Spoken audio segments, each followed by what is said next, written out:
The disappearance of Amy Lynn Bradley, March 1998. 23-year-old Amy Lynn Bradley went on a Caribbean cruise with her family. Around 5:30 a.m., her father saw her sleeping on the balcony.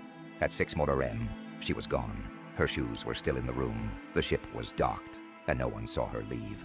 The cruise staff delayed announcements. No one searched the ship until hours later.